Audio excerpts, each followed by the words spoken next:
यह कहानी एक वास्तविक अघोरी बाबा की है जो उत्तर भारत के एक छोटे से गांव में रहते थे।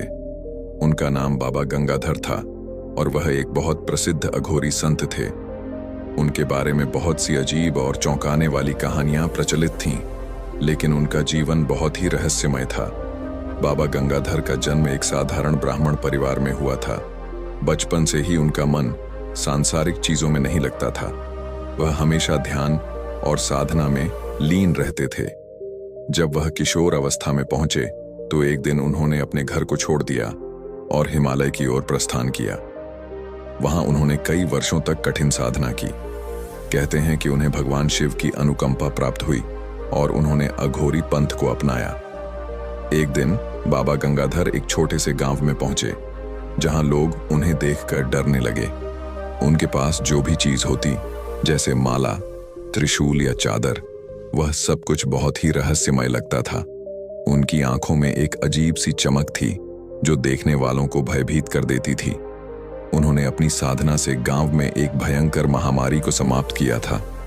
लोग कहते हैं कि उन्होंने एक तंत्र मंत्र के माध्यम से बीमारी को खत्म किया और गांव में शांति लौटाई। लेकिन बाबा का जीवन बहुत ही कठिन था। वह न तो किसी से मिलते थे और न ही किसी से बात करते थे। उनका मुख्य उद्देश्य केवल अपने साधना और तपस्या में लीन रहना था। लोग उनका आशीर्वाद लेने आते थे, लेकिन वह कभी किसी को जवाब नहीं देते थे। कहते हैं कि एक बार एक राजा ने बाबा से मिलकर उनके आशीर्वाद की प्रार्थना की। बाबा ने राजा को एक साधारण सा उपदेश दिया, सांसारिक चीजों की तरफ मत देखो, आत्मा की शांति में ही सच्चा सुख है।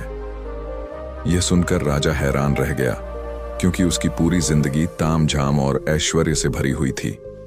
बाबा गंगाधर का जीवन इस बात का प्रतीक था कि असली शक्ति बाहरी चीजों में नहीं, बल्कि अपने भीतर की साधना और ध्यान में है।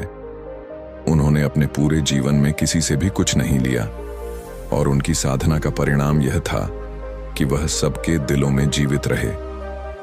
उनके बारे में आज भी लोग बहुत श्रद्धा के साथ बातें करते हैं।